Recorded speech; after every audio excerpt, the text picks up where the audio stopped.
fastest show in sports. There is nothing worse in life than a degenerate gambler. We know you. We see you. You're there. We're looking you right in the face right now because you are the kind of person who will bet on anything, anytime, anywhere. It's a sickness, damn it. We know it's part of your makeup. If you imagine the complaints all the time now about social media and the endless scroll, for example, and the sports books apps basically mimic the endless scroll, where when we legalized this in 2018, we were probably imagining, hey, I'm going to bet on the Knicks over or whatever. I'm probably going to lose because it's the Knicks, but I'm going to bet on the Knicks over or whatever. I'm from. They lost a lot of money. But so that's normal. Okay, like I'm going to bet on a team to win the game. Okay, that's normal. But these days, you can bet on like Malaysian women's doubles badminton. Correct. Because there's obviously a huge black market for Malaysian women's doubles badminton, and we need to get those gamblers who are gambling illegally onto our apps. So this endless stream of betting options. You can bet on like the speed of the next pitch. You're a tennis guy. You can bet on like whether the next tennis serve will be an ace. The goal is to mimic the slot machine phenomenon or the roulette wheel phenomenon where just constant action. You finish your roll. Okay, let's just do another one. And there's just constant sources of action rather than having to wait 3 hours for your bet to materialize. Yeah, that was something that really resonated with me from the book. It's that the gambler isn't necessarily addicted to they won or they lost. They're addicted to the action.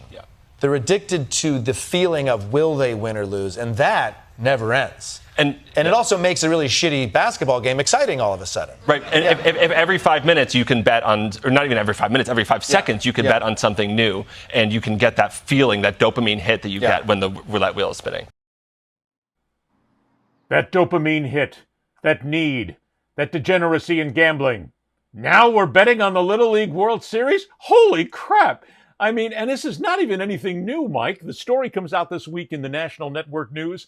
The AP does a story on it. This has been going on for 4 years.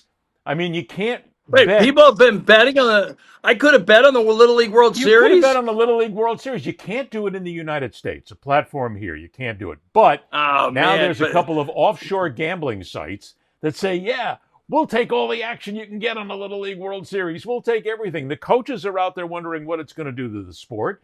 They're more worried about the kids being exposed to this. But what is this? Somebody's got to tell me, and I understand the whole medical thing about the dopamine hit that people are taking. But in the same breath, what the hell's wrong with you? I mean, you're betting on 12-year-olds. No. This is not. No, you're wrong. You're wrong. See, this is where you and I don't ever have to work again after this. What we do is we go through that offshore account. We get a middle guy. He gets to Williamsport. He convinces 12-year-olds on Nevada's Little League team, which is really good, to throw a game, to throw 8 men out, but it'd be 8 little kids out, 8 little leaguers out. We could have our own little it could be the White Sox sandal, but now in 2025, and we could get 12-year-olds, to make us rich beyond our wildest dreams if they throw one game. And you know what they get? Man. You know what they get? They get a lifetime supply of frickin' Bubblicious. You know how many 12-year-olds would take that? That's all it cost us. You're a sick and twisted individual. I mean, without question. Yeah, but I'm going to be a rich one. But it comes down again to this. I mean, people want to bet on anything. And again, that women's Malaysian doubles badminton tournament, I want to get in on that action right away because that seems to me like that might be something that everybody is missing. But the guy's right. Everybody is out there, and you want to bet on everything. They want to bet on pitches. They want to bet on individual shots. They want to bet on individual seconds in a game. What the hell is wrong with this country? Is sports no longer watchable just because it's sports? I mean, the point made there was because a game, you turn a shitty game into something really interesting because you got money on it right now. Is that what it takes to make sports anymore enjoyable? I think you asked a lot of good questions about it, but I think that the big one that I think is interesting is what does this really do to the games? What does this really do to the games? We already know what it does to us. The dopamine, and I've been in a casino bloodshot thinking I'm going to hit the big one before. You know, I know I've got a part of my personality that needs to stop with food, has never got into drinking and drugs because I've seen what it's done to relatives, including a really close family member. But but I know that I have I have other predispositions to addiction, and anybody that's ever had to hit the cherries on the slot machine keeps going. It's that dopamine you get when certain certain runners get it from endorphins. Some people get it from slot machines and what. So we know why people gamble, and we know what it does to your brain chemistry and how it's so addictive. What we don't know is overall what this really does to, and we're seeing it now. We're seeing it with an NBA player that's going to be banned for life because he basically conspired with some guys on a prop bet to take himself out of a game, and it was Michael Porter's brother in Toronto, unfortunately, and that guy's never going to play in the NBA again. We've seen some of the ugliness that's happening. I think the bigger thing, and you hinted at it there, was if you're, and I remember Ted Leonsis, the owner of the Wizards, the Washington Wizards and the Washington Capitals, said to me once, he was the first person to have a sports book inside his arena, and it's at the bottom floor, and it's who runs it, Bally's or somebody overseas. But it's literally it's sad because it's not even a nice. It's like a bunch of degenerates at 1 a.m. and or they close at 10. But it's done nothing to enhance the area. The Green Turtle, which was a decent sports bar before there, was much better. But what it really does is he spoke to me. He said, what if you could be in your seat and you could bet on a quarter or a play right from your seat, and you could hit a button in your seat. And I thought to myself, Ted, that's really convenient, but it's also beyond warped, because if you start getting to the point where the betting becomes more important than your allegiance to a team, well, like you're going to lose core fans that just care about betting now. We're They don't already care there. about the team. We're It's like everything becomes fantasy football. Everything in your life becomes fantasy football. It's not about what the team you grew up with loving, and it's about winning the next prop bet. It's about seeing if Mikal Bridges can hit 3 threes in the third quarter and I could cash out, and who cares if the Knicks lose or win. But we're getting away from it here, because the issue here, I mean, look, if people want to bet, they're above age, they can do whatever they want, they're legally, they can do it, fine. You go right ahead and do it. You want to go ahead and try to make some money, you want to go ahead and ruin your life, please. Go right ahead and do it. I don't care. And nobody should care either. That's you. But we're talking about little leaguers. We're talking about betting on 10, 11, 12-year-olds here.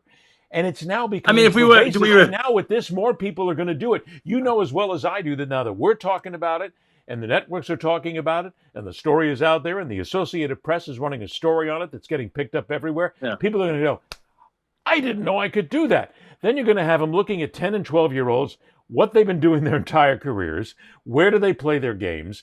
Who knows? You might actually have a really good Little League player where somebody's going to show up at his field one day and scout the kid. He's 11 years old, but he's out there, and I got to watch him because I know that he takes every pitch on a 3-1 count. He takes every time. Yeah, so somebody can groove him a fastball. It's got to stop somewhere. I mean, I don't. The idea that somehow the betting world is exploiting 12-year-olds, it's laughable to me, because let's be honest. ESPN, ABC televises that event every year. 12-year-olds are emotionally manipulated every year. You get to watch their adolescence play out in tears and everything on TV. I don't see the kids getting money for it. They've all, it's ridiculous. It all goes to William. It's a deal with Little League between the network. And I don't see it. Maybe it pays for some uniforms somewhere down the road. Anybody that makes the World Series should get an agent. To be honest, you're on television. You're making ABC millions of dollars based on you being. Remember the Monique Davis? She was great. She was great. She should have had an agent going into that. There comes They're an exploiting. It's they take the fun. It's on when a camera's in your face all the time. It's forced child labor. You're throwing all of a this sudden into another entire issue here. ABC and ESPN. Look, this always used to be Wide World of Sports used to have the Little League World Series, and it was part of the show at that point. And it wasn't a big deal. They didn't make you couldn't watch every game. There weren't, of course, streaming that came at that point. It was just you watch one game, the championship, and there it is. But now it has become big business. ABC, Disney, ESPN, they're all making fortunes off it. So, yeah, why shouldn't the kids get a piece of it? Well, wait a minute here. Stop yourself and hear what I'm saying. We want 11-year-olds to get paid for playing baseball. But if they're making money for them, where is the money going? See, that's something I'm not aware of. I don't know where a lot of this money goes to. I'm considering that it goes back into Little League. Are you considering what? No, that the money that is made from the sponsorships or the money that ESPN pays Little League, that it gets plowed back into Little League and it gets plowed back somehow into the local teams. But if it doesn't, then everybody's just making a buck off 11 and 12-year-olds. I got the degenerate gambler right over here going, well, shit, ESPN's making money. Why can't I? It's legal. Exactly.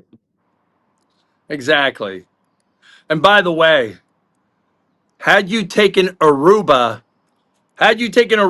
over Japan in an international game the other day, I just happened to see the headline. Aruba beat Japan. I have no idea I would have loved to see the odds in whatever offshore booking account or English betting parlor that line was posted. Aruba beating Japan might have been the biggest upset in non-championship play at the Little League World Series ever, Ed. We could have cashed. That's all, folks.